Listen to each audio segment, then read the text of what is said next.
over 11 million people in Nigeria are diabetic. We want to make money, but then our health should be first priority, then work. Because it's only somebody that is healthy that can work. For some people, they say, oh, they are fat in their family. That's why they don't need to lose weight. In our family, if you see my uncles, they are very big. They called me a Greek at age 14. They came to carry out a research in my school. They did my BMI. The first thing I saw was, your daughter is overweight. As a freshman in Unilag, I went to the hospital for my medical screening. The nurse said, why is your blood pressure high? What are you thinking of? At this age, unconsciously, I was showing people eating healthy was very important. Today, we have a wonderful guest with us. We have someone who has a wide knowledge of the agricultural space. We have with us SOMOYE. I actually want her to pronounce her full name for us because we were just discussing now and she said her full name and I was like, now we have to get it in the cut. So hi Anu. Hi. Thank you so much. Can you please tell us your full beautiful name? My full name is ANUOLUWAPO SOMOYE. Wow, the depth of that name. I love Yoruba names, honestly. They have so much meaning behind them. It's really beautiful. Thank you so much for joining us. You look really nice. I was just telling her that I'm going to take her blazer, so you're not going home with it, you know? I decided to wear the color. Yes, the brand. Thank you for being thoughtful enough. That's really nice. We really appreciate it. So that's why you can't go home with it, because you brought it for us. But thank you so much for joining us. Anna and I were talking, and there was something that she said a few weeks ago was World Obesity Day. It's very important. It's something that is really around the world. So can you just explain to us, because this is your zone of genius, all about World Obesity Day, the awareness around it, the impact, and how this affects you as a woman and also as a business? Obesity Day was March 4th. Okay. And the statistics for Nigeria is over 11 million people in Nigeria are diabetic. 26% of Nigerians are the only ones that engage in physical activities. Another thing from UN was, in Nigeria, the root cause of obesity is just poor diets. People are not really taking conscious efforts to stay healthy. Most people prioritize work to health. So when people now break down, they now remember that, oh, I need to actually start eating. So I'll give like a brief story, okay, about my journey. Yeah. So for some people, they say, oh, they are fat in their family, that's why they don't need to lose weight. In our family, if you see my uncles, they are very big. So it has always been in the family. At age 5, they called me a Greek. Wow. I know if you know Yoruba, it was an old man that said it at age 5. And my mom was like, I should not mind that, blah, blah, blah. At age 14, they came to carry out a research in my school. Then I was in SS1. Mm-hmm. And they did my BMI, body mass indicator stuff. Then a few days after, they gave me a letter addressed to my parents. And me, just me. I often did before I even got you want to know what they're telling them? Yes, by the time I opened it, the first thing I saw was, your daughter is overweight. And I'm like, at age 14. So most of my friends were usually short and small. Petite. Petite. But then the wake-up call came when as a freshman in Unilag. Yeah. I went to the hospital for my medical screening and the nurse said, why is your blood pressure high? What are you thinking of? At this age, I was not even a youth yet. I was in my last years of being a teenager. And that was when I started paying attention to my health. So obesity really stems on how people live their lives. It's just these daily activities, that poor habits, unconsciously and consciously, that we develop. We know that people want to we want to live, we want to make money, but then our health should be first priority, then work. Because it's only somebody that is healthy that can work. Back to the second point, I think you mentioned about how can we be healthy. Yes, how can we make proper lifestyle choices to ensure that we are not under those percentage of people that UN classifies. Yeah. How can we go to the 26%? I think you said it's 26% of people that can actually be active every day. Just to those healthy lifestyle changes that we can adopt each and every single day. Okay, so first thing is just replace. I know some people, they sit 9 to 5 women or women who work from home, probably just sit on their laptops. And what you can do is just very, very simple. Make sure that there is a bottle of water in front of you. I know there's this very big bottle, fancy bottle that women are currently using. The Stanley Cup. So if you even use that one, it makes you just know that you need to drink it completely and take walks.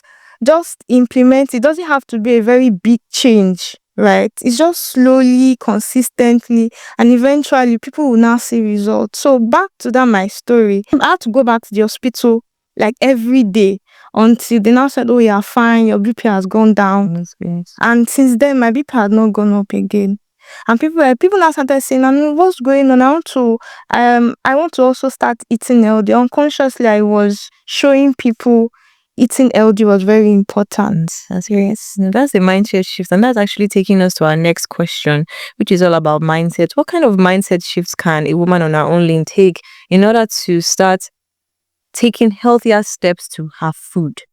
Because we live in a country, we like kebab, we like we like rice and spaghetti. So, and it all comes from our mindset. It's the way we were brought up. So we can't really say, oh, it's something that stems from a particular area. It's how we were brought up. But we want to start making healthier choices so that we can have, a healthier life. Yes. So what kind of mindset shifts can we take towards food?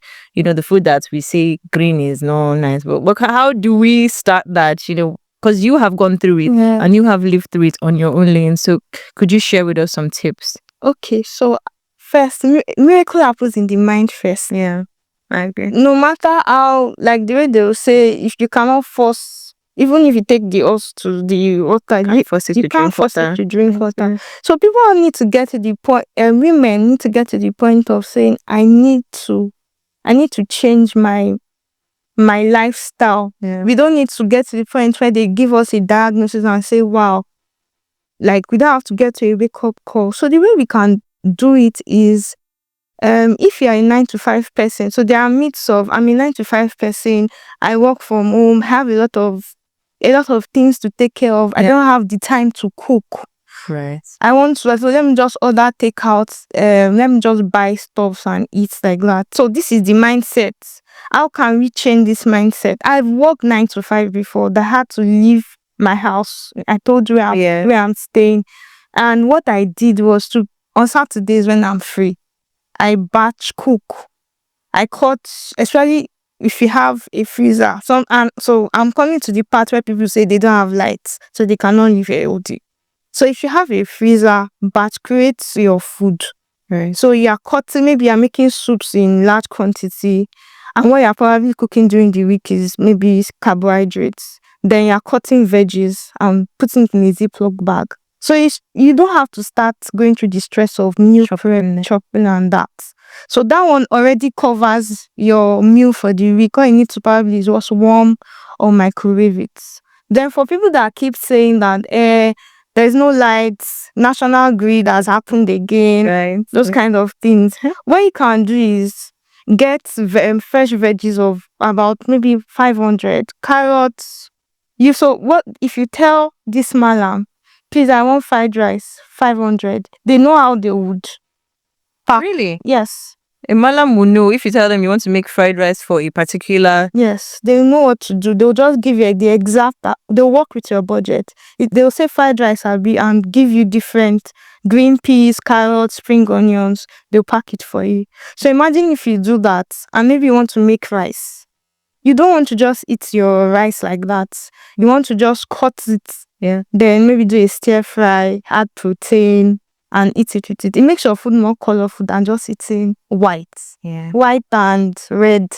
That's rice as stew. Yes. But when you have those veggies, it also helps. It's nutrient dense. And because it's nutrient dense, you feel fuller than when you just eat carbohydrates alone. That's in how many minutes you're hungry again. Right. Yeah. So we need to change our mindset. And when we change our mindset, we are replacing the imagination that our brain already has, and we're saying, okay, if this is what my brain is telling me that I don't have time, you are giving your brain something to say, this is what we should do. since we don't have the time. Yes. Yeah. And then, you were just talking about national grid and, how some people say they don't have lights, because we genuinely have some people that want to stay healthy, but then they go to the market, they buy like a truckload of food and fruits and everything, and then they bring it home, they chop chop chop chop, maybe they spend their whole weekend, they are motivated, and then the food waste maybe light or something.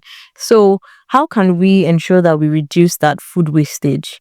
Okay, I've changed my mindset and I want to start, but I don't want food to be wasting. What are the tips that I can do to ensure? Because you've mentioned, and I didn't know that if you could go to a malam, you could tell them this is what you want to do, they would. But what other tips could you share with us to ensure that food wastage is reduced? Our fingers are not equal, right? Some people have backup. They have solar that powers their freezer, so they can cook in bulk and leave it for months and to still be there.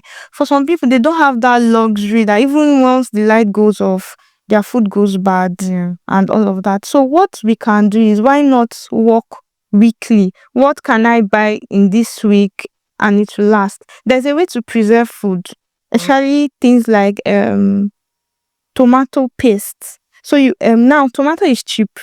At some point it's going to get expensive. So what people do is they make a paste of tomato and put it in glass jars, then put oil on top of it and they put it in airtight containers and seal it up. So they have like 5, 6 like that. I have a friend who stayed in Jos. So she came to serve in Lagos. That was where I learned it from. So like in Jos, when tomato goes, they have a way to preserve all those things. Even without light, it stays like that. And you need to just know what you should buy at a particular point. You don't want to, because we know our country, we don't want to spend so much money, right? And then it now gets wasted. So we can work with maybe monthly, or we can work with weekly. Some families come together. Maybe there's somebody that has a freezer. They put their things in their houses. Yeah. So families do sharing. I know a family that buys in bulk together and they share it and they put it in maybe the person's house that has constant light supply and they ensure there. Thank you so much for sharing that tomato thing, because I know that there's going to be a point where tomato is going to be expensive. So I'm going to try that out. I'm very excited to see, how that pans out, because tomato, we need it every day, obviously, when we eat and all that. You were saying, our food should be more colorful for nutrients, but can you just share with us how we can ensure that not just vegetables, what other meals can we incorporate from farm to us? So it's not just rice. And like we said, spaghetti and rice. What other meals can we incorporate into our everyday lives that can also be interesting? Because sometimes when food is the same, when it's just it gets boring, so you're like, oh, rice and stew. But what other things can we eat aside from that can actually be healthy as well? I'm going to be as realistic as possible, please, because we Nigerians cannot do without rice. So the idea I gave my community members was, so I told them, even if you want to eat rice Monday to Sunday, you can do there are different ways to eat rice, right?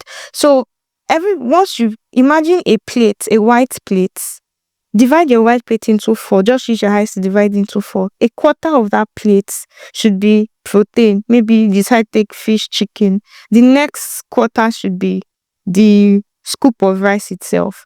Then the other quarter can now be maybe vegetables. Then maybe you don't want to add any other thing, you can put it in water. You can take fruit after.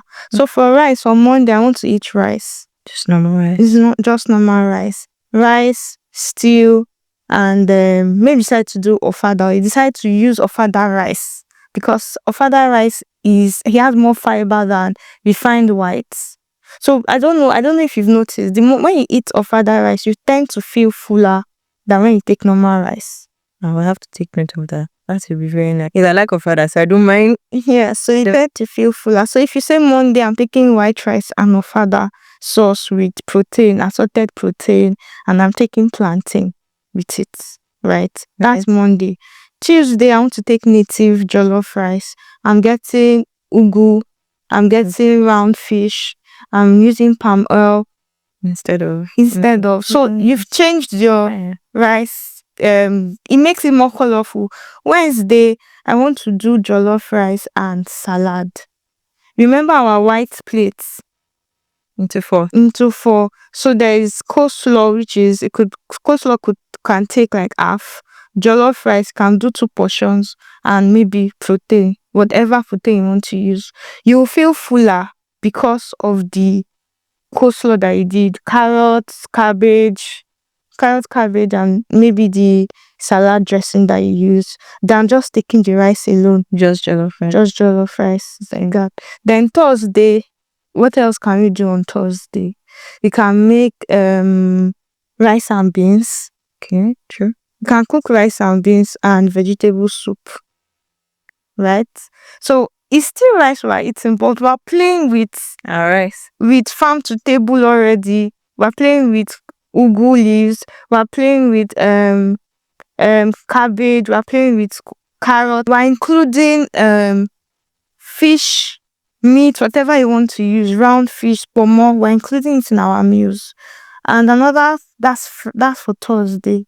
That's for Friday. That's for Friday. So Saturday, we can now decide to say, okay, I don't want to eat rice. Let's do akara, beans, or you do moi. Inside the moi, you put fish, you put all those kind of things. Or you don't want to take pap, take tapioca instead of bread that is refined. You can take gari. Gari is cassava flakes. That's farm to table too. So when we keep everything I've said, I've not mentioned anything processed. I've not mentioned spaghetti. I mentioned rice, but we're playing with farm to table. It makes your brain think and say, oh wow, so there's a lot I can do with cooking. But here's the problem. People do not like to cook. And you cannot have overnight cooking. Some people say, I want instant cooking, 10 minutes, cooking in 5 minutes. And the economy, they've noticed that that's what people like. So they act on that emotion. And I think somebody posted, I don't want to stress myself to cook. What can I eat that will be healthy and I will eat it immediately? I saw that post. I'm like, we're not ready. Because you have to cook. You drink water. You just have to cook. I'm happy with the way you just described it, because really everything was farm to table. We didn't have to go through anything processed throughout the whole, week. And it was good because the following week you can also experiment with other things as well. So I'm really interested, and I'm really intrigued by what you've said. And you mentioned your community, because I know that you are the pioneer of Shows Delight. Yes. And you started, an agri-based business, and you were very, very, because of your life, you decided to make it a business. So you have a passion for it as well. So we want to find out what exactly was the turning point for you. What was the moment where you decided, okay, this is what you want to do? And then how it has been so far with your community and the lives that you have impacted as well. How the Shows Delight start? ANUOLUWAPO. So everybody knows me as ANUOLUWAPO. Yeah. So my full name is ANUOLUWAPO SOMOYE. So I picked Anu and I picked Show. So Shows Delight came from my name. Okay, Shows Delight. Right. So that's how Shows Delight came. The name itself, the brand name. But what made me decide to say, let me start a business? Maybe if I'm looking back to 6 years ago, I never saw myself in business. I just knew that I just wanted to finish school, be in 9 to 5. That's all. It was scheduled, it was planned. It was planned. My life was planned. But what happened? I had an extra year. Okay. Extra semester, not extra year. But then COVID happened. Okay. And before even COVID came, I had to go and learn. I just wanted to keep myself busy. So I learned this. I did a free training on healthy foods and drinks. I learned how to make yogurt, smoothies, salads, because that was what I was all like. I just wanted to learn more how to eat healthy and all of that. So when the lockdown came, I just thought about it that since this lockdown, everybody was inside, and I was like, how can I even make money and all? So I started this free training for people. People would join online. I started sharing tips. Yes, yeah. I did a challenge. I did a 30-day challenge. People joined the challenge. They're posting on Instagram. Then I also did this. I taught people what I learned on yogurt, all those kinds of. I had online classes that year. That was how Shows Delight came on board. So I'd already done like months. People already knew shows the light. The goal was just to make sure that people live healthy. Yeah. It wasn't to make money initially, but when you make impact, money comes. Yeah. If you add value to someone, Yeah. there's a way people will pay for the value. Yeah. So you do not intend to make money first. You create an impact, you solve a problem, Yeah. and money comes to you.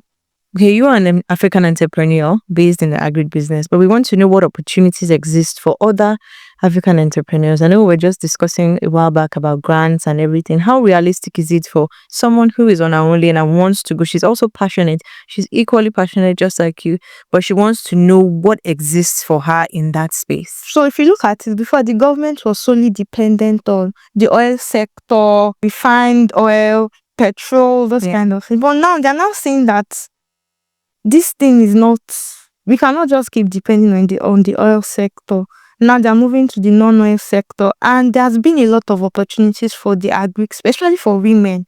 So I'm also a partaker of one. I'm a beneficiary of the one that Enterprise Development Center did for women agri business.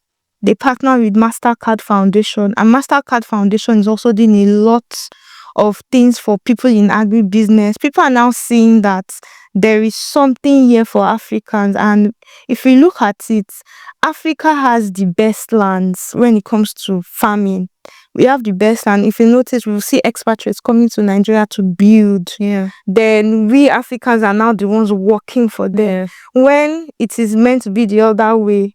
So now that the government is now seeing it, they are now trying to partner and just try to make sure that people are trying to invest in agriculture. Cocoa, for example, we take cocoa, they come to take cocoa, they sell cocoa, and the farmers they will sell it because they need cash. They need liquid cash. So when they sell it, they export it. Yeah. By the time we are buying, Africans are buying, we're buying cocoa butter, we're buying chocolate, we're buying all those kind of beautifully packaged and back to us. expensive. We're all puzzles. We need to fit into a masterpiece. Yeah. So the masterpiece is that Africa becomes the center where we export our goods. Other nations come to us. Other countries come, they buy things from us, and our value, our currency is stronger. So the rate of inflation would drop. It will drop. Yeah, to drop. Right? So opportunities available are, so if you are into the health space, healthy food, that's one puzzle. You are into agri-tech, one puzzle. You are into farm to table, one puzzle. You want to solve the problem of logistics, one puzzle. You want to solve the problem of poor post-harvest losses, one puzzle. So everybody is just trying to fit into the puzzle, and it becomes this masterpiece. No man is an island. That's the truth. Very true. Someone will tell me that I don't want to share my idea. If I share this idea, somebody will steal it from me. You cannot do it alone, because if you cannot farm, you want to get offtakes from the farmers and bring it to people in the urban areas. Somebody wants to just focus on the logistics. Somebody wants to focus on creating a cold storage hub for these farmers to move their things there. So it's the supply chain for food is very wide. Everybody can fit into it, and the government is also doing a lot of things. So what I would advise women who are in this space is try to connect. When there are programs for agriculture, attend the programs, because information is there. Some information you can't find it outside except to join the community. So when you join the community, you would see it there. So we need to be connected. You cannot do it alone. The agri space is very, very, very, very, very wide. You know, when you think agri, everybody just thinks farmer. Okay, I don't want to be a farmer, or that is stressful and everything. But then you realize that there are other aspects of farming too. Yeah. There's a lot of supply. Then you just said the cold room. There are actually businesses that have cold rooms that are for preservation of these food items. And then there's farm to produce, that the people that actually help. Then there are the experts just like you that actually teach women and teach people on how to live healthy. So I mean that is a very, very beautiful question that you just answered. So as a woman on her own lane, what does success mean to you? What does success look like to you? Success is being where God wants you to be part-time. Some people think success is about money. I do not think success is about money, because some people have a lot of money and they don't feel satisfied. To me, success is about impact. Yeah. That I'm in this space. I have a lot of people around me. What is my existence there to make them a better person? Success is about impact. Success is about being where God wants you to be. Because when you're in that space, you're fulfilled, you have peace, and you know that, oh, because I'm in this space, I will thrive here. So for some people, they're just doing some things, they're well paid, but there's no fulfillment there. It's God that gives us the power to be successful. It's God that knows. It's God that created us. Yeah. Because He created us, His plans for us is always good. So when God says, this is where I want you to be, that's where you will thrive. But when we now disobey and deviate from His plans, we struggle and struggle. So it's like we're hustling, we're not thriving. So success to me is being where God wants me to be and living a life that would impact people. I want to die empty. I want people to say, oh, when Anu was on earth, this was what she did. This were the lives she impacted. Thank you so much for sharing that with us. And it was a nice conversation with you. I've learned a lot. I'll go back. I learned how to preserve tomato. Thank you so much. And thank you so much for joining us today. You're welcome. Have a lovely day. If you have 1 or 2 things that you learned, please drop it in the comment section below. Don't forget to like, to subscribe, and to share. Bye for now. Don't stop walking on your own lane.